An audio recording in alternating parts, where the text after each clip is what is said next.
Welcome to the 21st episode of the It's Been Said podcast. I'm your host, SAI Executive Director Lisa Remy.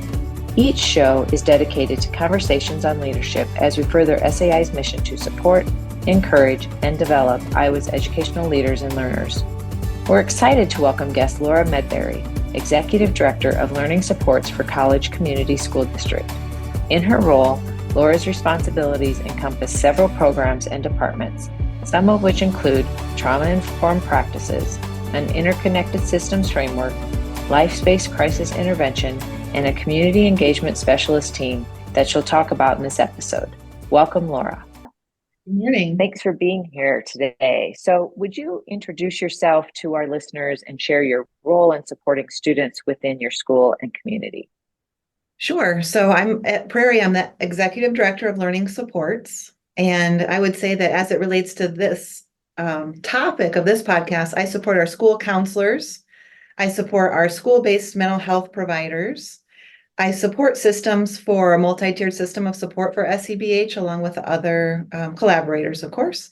And I would say that overall our community partnerships as it relates to meeting students' basic needs. Awesome. Very good. That's a large task there, Laura. Yes, never a dull moment, like all of us. Absolutely. So how do you define a system of support for students and in your district, and what does that look like? Well, I would say, like a lot of districts, the most important thing I think we've done over the past several years as it relates to developing a system of support is to work toward a strong tier one. So we've done this through the adoption of what we at Prairie called the 10 effective classroom practices for social, emotional, and behavioral health. And we're really working hard to make sure that these are in place in all classrooms and schools. And we found it particularly necessary post-pandemic to really focus on what are the types of things that we can do in classrooms to try to reduce stress that students are experiencing and also ensure predictability and just good treatment of our students. And they're really common classroom management practices like developing procedures and routines and practicing active supervision. And then the 10th one, which you don't usually see in the research, we call structures for building relationships and belonging. So what intentional strategies can we have at the classroom level every day or every period that really support students having a sense of belonging and relationships with one another and also with the teacher. And we set goals around these. So for example, one of our schools developed a goal that at arrival, they would say they would hear 100% of students' names when students arrived. And they almost met that goal. They were at like 94%. So we have little data cycles where we really try to focus on, are we implementing the things that we know can make a difference?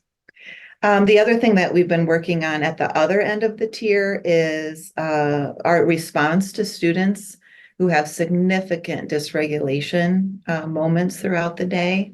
And we've been working on an intervention modality called life-space crisis intervention. And that's kind of a pilot project for us right now. Could you elaborate a little bit on that, Laura, for our listeners?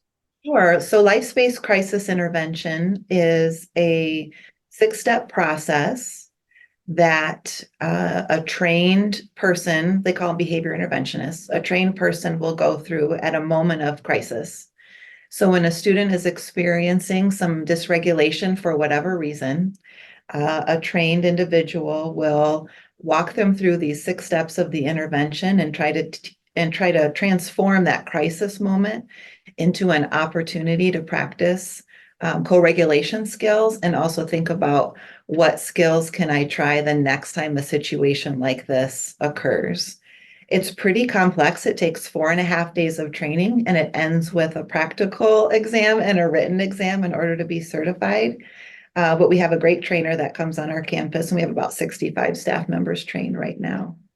The goal is to really listen to the students' perspective on what made them made them dysregulated, and then use that information kind of diagnostically to help walk through and create a plan for next time they have that same feeling. Wow, that's fantastic. And to think that you have that many adults that are trained to be able to to have that conversation and to really work closely with students. I was going to ask you what, from all that you do there at Prairie, what makes your supports unique?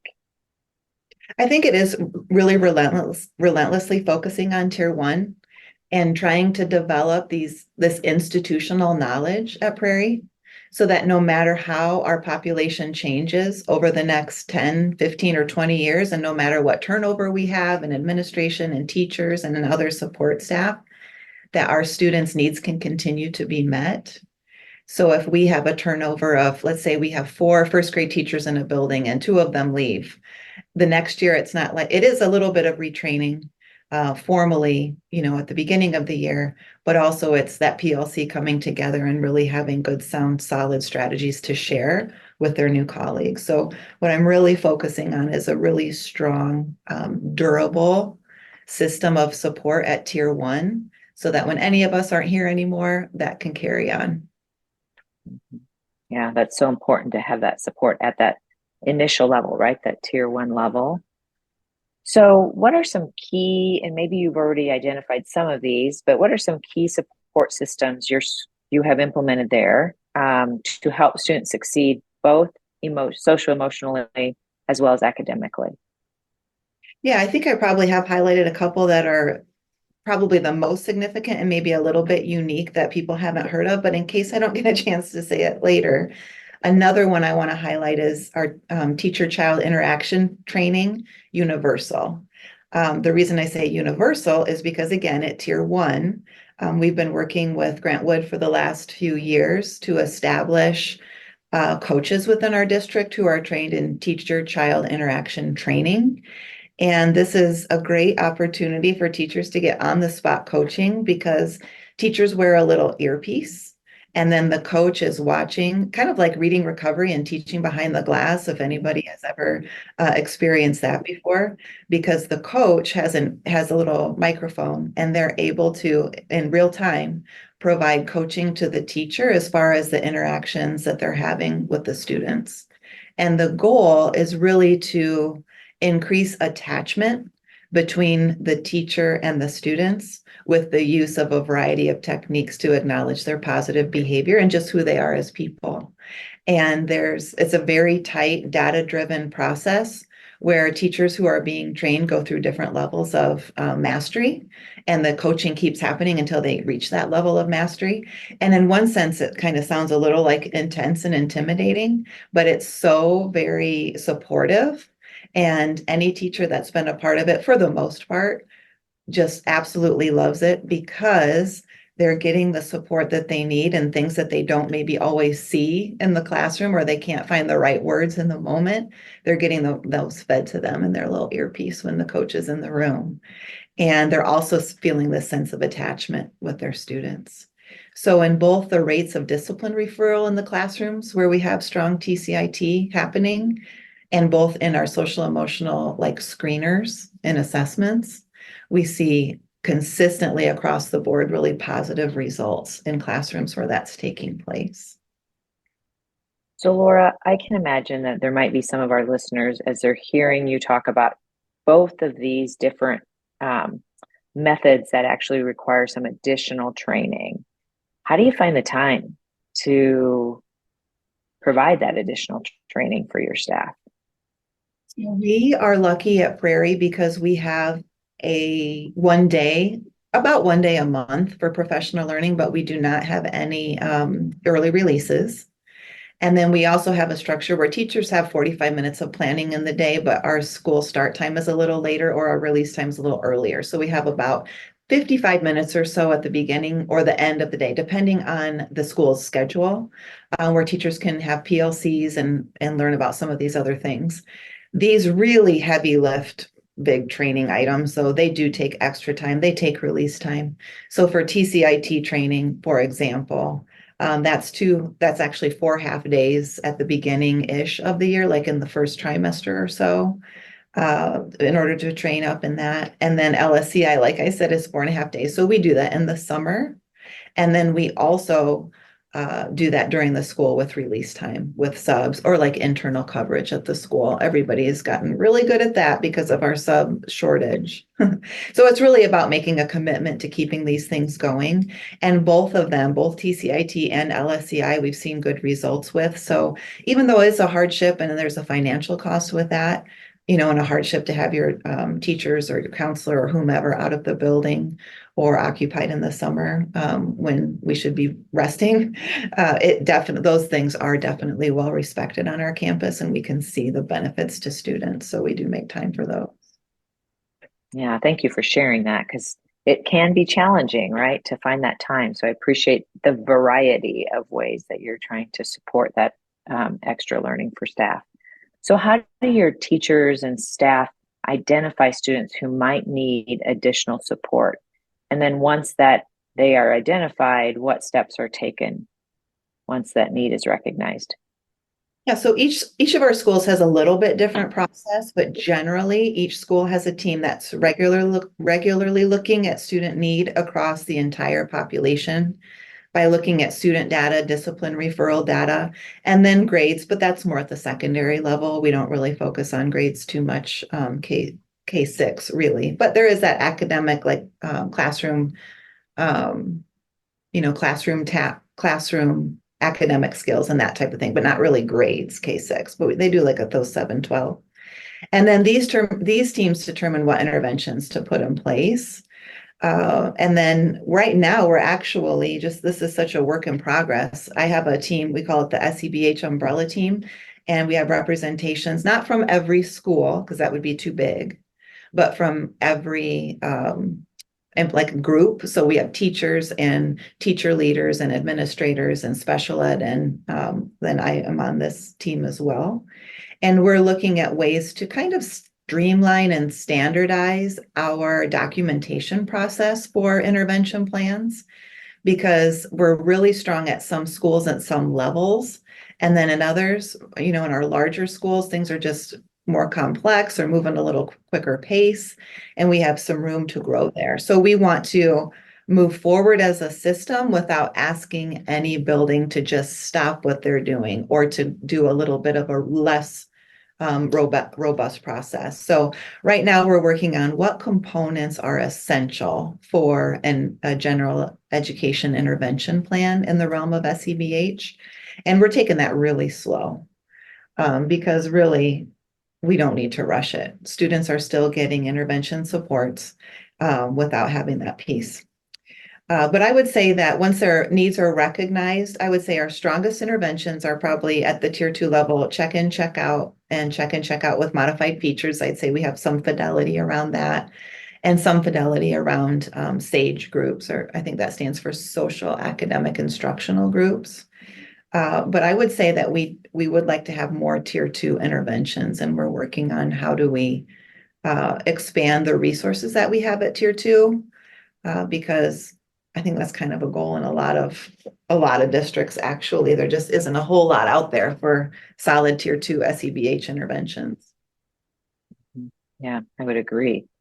So you may have kind of hit on a few of these, but what has been particularly effective in addressing the needs of your diverse student population? Well, I'll talk about some of our people here that we have on campus in terms of a team. So I am trying to think, how far ago did we start this? So, well, for a long time, of course, we've had a homeless liaison.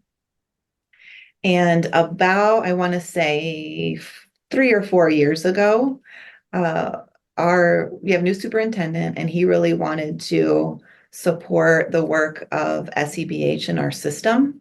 And he could see just, with fresh eyes, like we don't really have a lot of FTE really allocated toward filling in all of those little gaps that can really prevent students from being successful.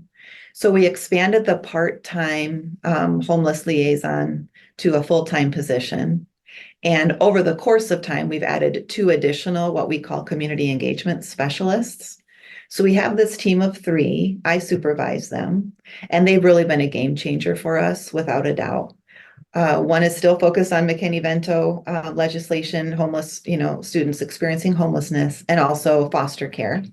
One of our community engagement specialists is focused on meeting the needs of underrepresented populations. So really monitoring, she works really closely with our ELL program, which is, growing leaps and bounds, and making sure students have access to activities and extracurricular opportunities, career pathways of their interest, PSEO courses, those kinds of things.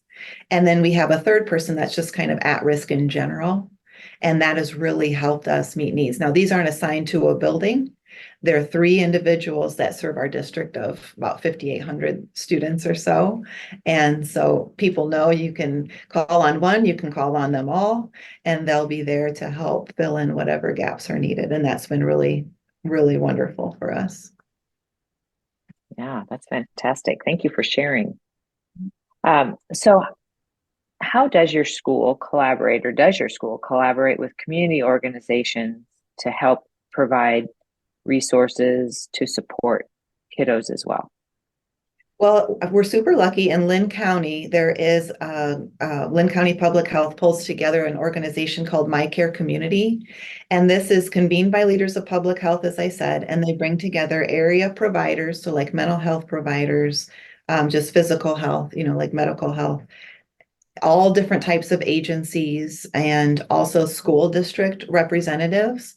So our supervisor of health services at Prairie and I go to this meeting. I think they have them quarterly, maybe 5 times a year. And it is just a wonderful networking opportunity, because you can be sitting in this room of people and they'll start talking about a program that they're offering. And then pretty soon you find out, like, well, I have several kids that could access this program and it's free of charge for them.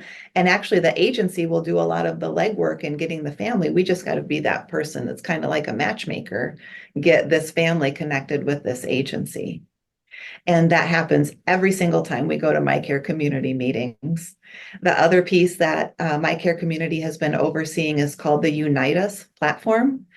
And I've been following the progress of this Unite Us platform. They've tried different things over the years, but this is finally something that's working really well, because there's a lot of data metrics built within it, so we can see how we're doing with referrals. But essentially what Unite Us is it allows any of us at college community to be trained, and it's not an intensive training, to be able to do referrals within this networked system.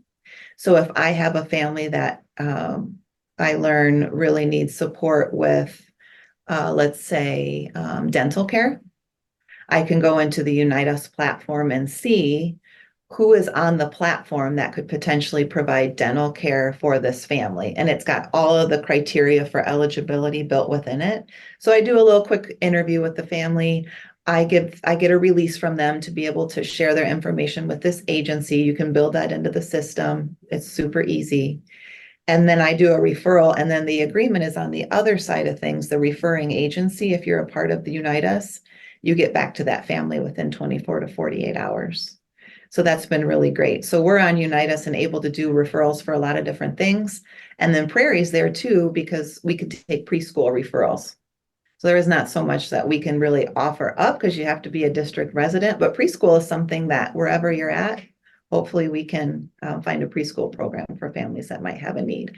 So a family could be working with, let's say, Catherine McCauley Center, which is our refugee resettlement agency here in town.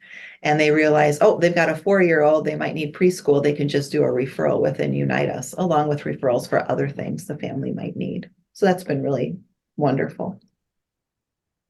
Yeah, awesome. Well, you've probably already answered my next question, but are there examples that you could share of successful partnerships between your school and the local community organizations? I think you just kind of talked a little bit about that, but Yeah, is there more that you'd like to share? I would just highlight our relationship with Tanager. Tanager Place is a nonprofit agency here in town that's focused on building resilience, community well-being, and providing mental health services to children. And we started a pilot project many years, I think it was 2017. We started this pilot project. We had one full-time therapist that we contracted through Tanager for, and she served 2 of our elementary schools. We just kind of wanted to try it out. And then we slowly expanded, and long story short, we either have half-time support at all of our schools up through a full-time and a half. So all of our schools have school-based therapy services. So families that need, which is, it's kind of a common thing now, but back then it wasn't super common. So I guess I don't need to go into detail about the relationship and what it is. But just to let the listeners know, I really wanted to do this in a way that was sustainable. It wasn't reliant on grant funding, because grants, that money comes and goes. So we scaled up really slowly, and it's just been an excellent partnership. The part that I appreciate about it so much is that Tanager is supportive of making sure that the therapists have a professional learning community and that they have supervision and evaluation. So if we were to employ a school-based therapist, for example, that would be very challenging to appropriately supervise them and to be able to give them a network of others that have similar roles. So we went this route, and we've been really happy with it. Tanager also does all of the insurance billing. So the actual cost to the district is for prevention time. And in that prevention time, those therapists are at those MTSS meetings talking about the students that might have specific needs. They can do classroom observations, they can do parent education, they can do staff education. And so we pay for a portion of their time to provide those services so that they're really an integral part of our school system and not just someone providing therapy and then leaving. So that's been great for us.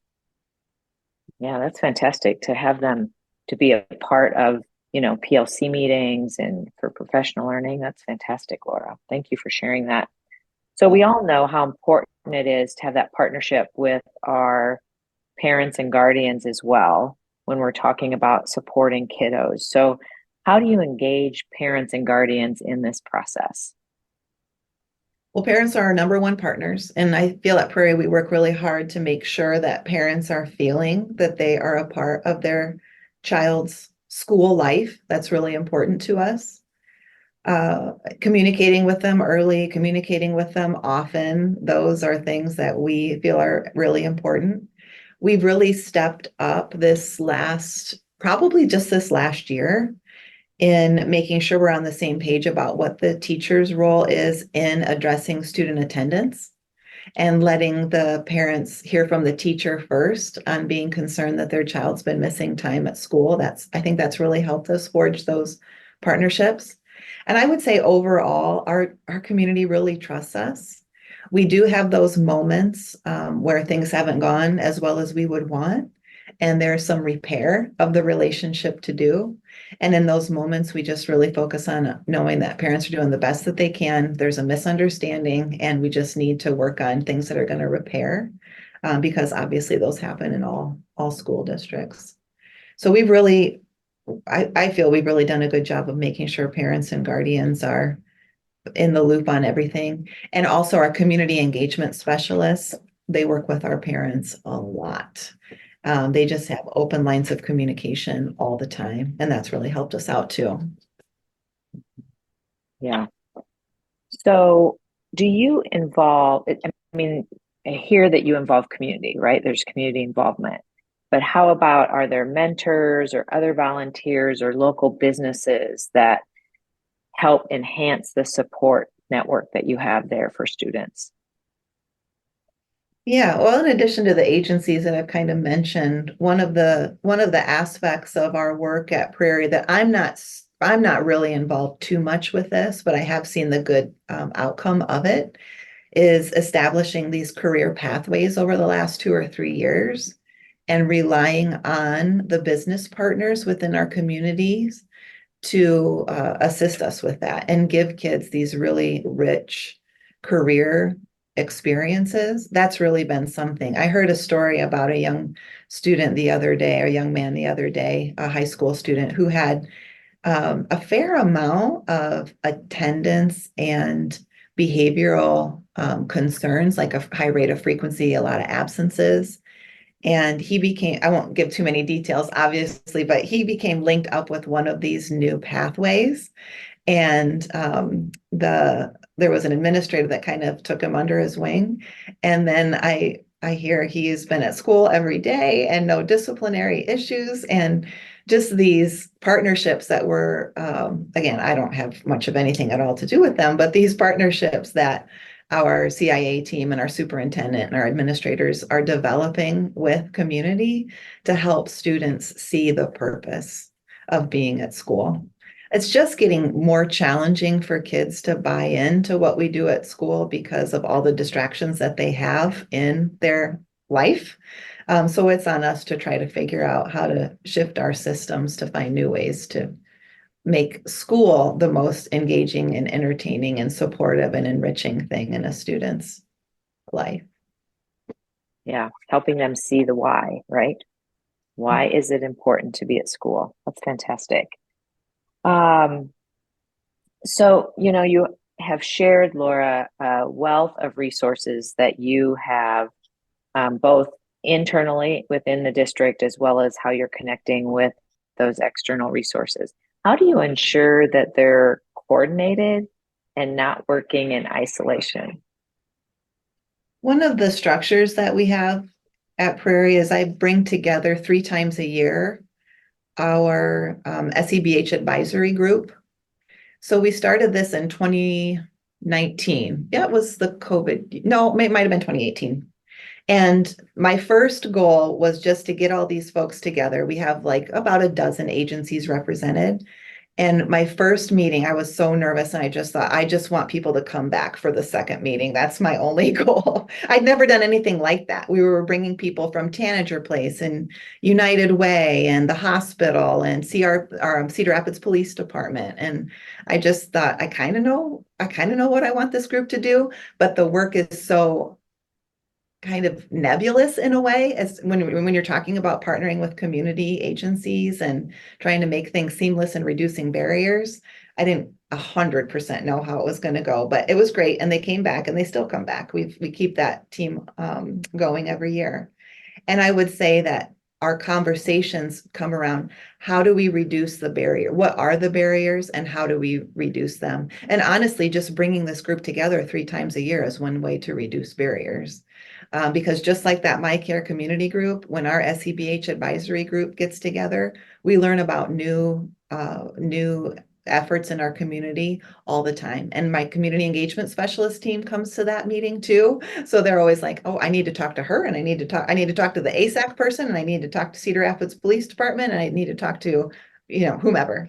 So ASAC is also this area substance abuse council. So they've been doing some prevention work with substance use in our area. I should clarify that acronym. Yeah, so that's been a way for us to bring people together and really reduce barriers. The other thing I would say, and this is more of an individual level, is get into the habit of offering our parents an opportunity to sign an exchange of information or a release of information with the providers that they're working with, whether they're getting help with like psychiatric medications, therapy, BHIS, whatever that is. We're real accustomed to do that with medical concerns where the school nurse is really needing to communicate with the provider, less accustomed to doing that with psychiatric concerns and mental health concerns. But that really can help us out when we're not finding solutions or when it's time for a student to be kind of reevaluated on the side of, with a psychiatrist or whatever, and the parent is having a hard time representing kind of what the school day looks like because that can be overwhelming. So I'd say get those releases signed if parents are willing. Obviously, it's their choice and they shouldn't be pressured to do that. But just having a structure where that's happening is helpful. Yeah, that's a great tip. Thank you for sharing that. So, do you face any challenges or have you faced challenges in creating this seamless system that you have in place? And if so, what are those challenges that you've faced? Yeah, I would say this is, when we first started working on building a more comprehensive learning supports, so SEBH program or system, department, I don't even know what to say, at Prairie, I would say that one of our challenges was, and this is going to be so universal, I know this because we've presented on this over the years, staff feeling like nothing is being done about the behavior that kids are displaying. And I can even scroll through my Facebook feed and see so many, articles and blogs and things that kind of say the same thing. And so back in 2019, we started working on a extremely comprehensive behavior response matrix where we looked at all of the behavior types from the Iowa data dictionary, the SRI data dictionary, but then broke those down really precisely into smaller categories so that we could eventually come up with required and optional discipline responses. So when is a suspension appropriate? When is a parent conversation appropriate? When is a loss of privilege, like different cafeteria, lunch location, those types of things? And we needed to do that because we needed to be able to support our principals and our teachers in feeling as though there was some systematic response to some of the behavior that occurs in schools. And I know that that's a statewide and national, thing that we're working through. And so that's really actually helped us quite a bit, because what we know for sure is that the magic of solving some of these issues is in prevention. But until we get really good at developing that foundation of prevention in every school all the time, in every classroom, et cetera, we do need a way to show that we're responding consistently when misbehavior occurs. So the challenge in that is maintaining the message that it's not this consistent disciplinary response that's going to get that behavior to go down. That will help, but it's really the prevention. We need to spend about 85% of our time on prevention and about 15% of our time on responding. So that's a challenge to continue to send that message. But we're working through it. And the matrix has really helped us create that consistency and that reassurance that we're doing okay. We survey our staff every year on their belief about how is that matrix working. Like, does your administrator use that, or their designee use that consistently? And it hovers right around 70% would say that they agree or strongly agree. So we got some work to do there still, but it's looking pretty good. Yeah, well, thank you for sharing that, how you overcame some of those or are working on, right, the challenge there as well, because that's helpful. How do you measure the effectiveness of the systems of support that you have in place? Well, I look at the discipline referral data and see what behavior types have the greatest number of occurrences. So right now, and it's been the same for probably 4 or 5 years, physical aggression without injury, disruption. We have these 4 categories that are like persistently our highest. And so we got to watch those and then talk about what prevention efforts we have at the classroom and school level to get those numbers to go down. Also suspension rates overall, but also the the subgroups within that, kind of watching IEPs, students of color, male and female, grade level, et cetera. I would say also that attendance data has been something that we've actually been working on, chronic absenteeism, for quite a while. It's really gained momentum here post-pandemic. But we look at attendance data. I look at attendance data probably every 2 weeks. And we have a system called 5Lab, which is part of Frontline now. It didn't used to be, but it is now. And that's been really great because it can give you an on-the-spot view of many, many things. I use it for attendance and discipline primarily, and also ELL. And we can look at chronic absenteeism, we can look at daily attendance, we can do month-by-month comparisons. And I would just say if students are feeling a sense of belonging and that school is a place where they can be co-regulated and get their needs met, our attendance rate will go up. And our chronic absenteeism rate has gone down by 7% over the last 2 years. So we're really proud about that. Yeah, congratulations. Yeah, we've been working hard on that. So it's good to see it paying off. It's fantastic. So how can schools and communities stay proactive in evolving their support systems to meet those changing student needs? Because as we know, those needs change day to day, maybe month to month, or year to year. I would think the biggest factor here is our mindset and focusing on what we can control. So as a school system, I feel we need to be mindful of the limits and boundaries of what we can do or we seriously will completely wear ourselves out and our systems out. And we have to stay resilient too.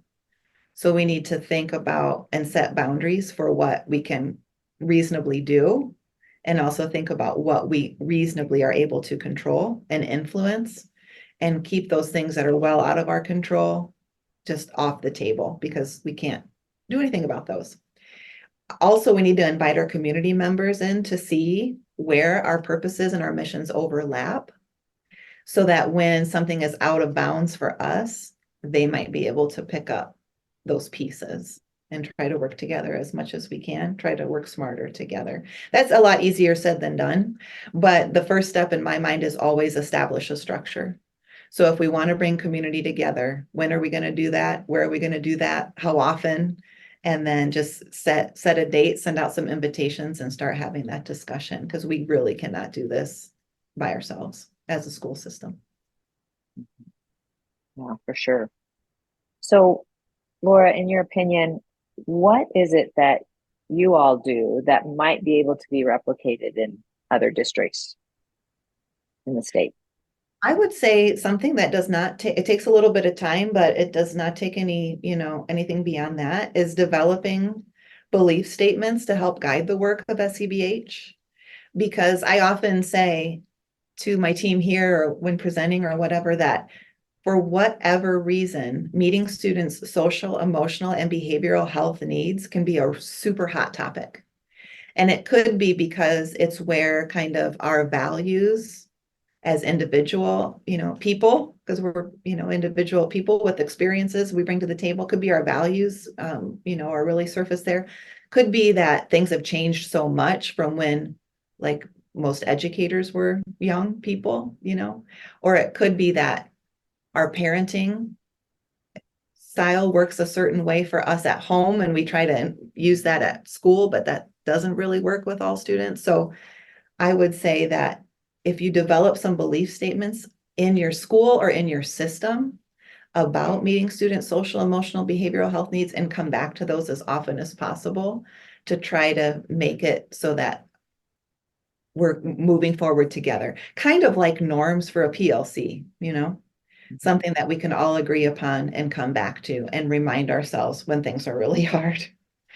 And then the other thing I would say is create an advisory group of individuals who have a vested interest in SEBH wellness of students and of staff. That can probably be much more challenging in rural school environments. But I would say reach out and see who might be interested in something. Now with telehealth, maybe that breaks barriers down a little bit more. So I would say establish an advisory group of people that can help figure out where the work of different agencies in the school system overlap and how we can work together. Every district is a part of a mental health and disability service region, and they've been super helpful for us, between giving us money through their grant process, to just exposing us to other resources that are available. There is support out there, but it might be harder to find in some places than others. Yeah, thank you for that. What are some key takeaways you would like our listeners to remember about building a comprehensive support system for students? Yeah, a couple come to mind. The first one is, I really don't think this work is about finding the right program. And there's so much noise out there about things that you can buy, basically, in order to solve issues. I don't really think it's about that. I think it's about finding the right combination of support for students. And some things will be like commercially purchased programs, but most things, it's just not about finding the right program. Again, it's about finding the right combination of supports. And the other thing I would say is to stay the course.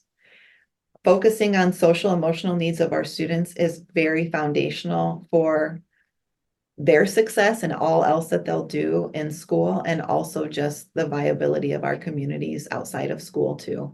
It's one of the most important things we can be doing in schools right now, in my opinion.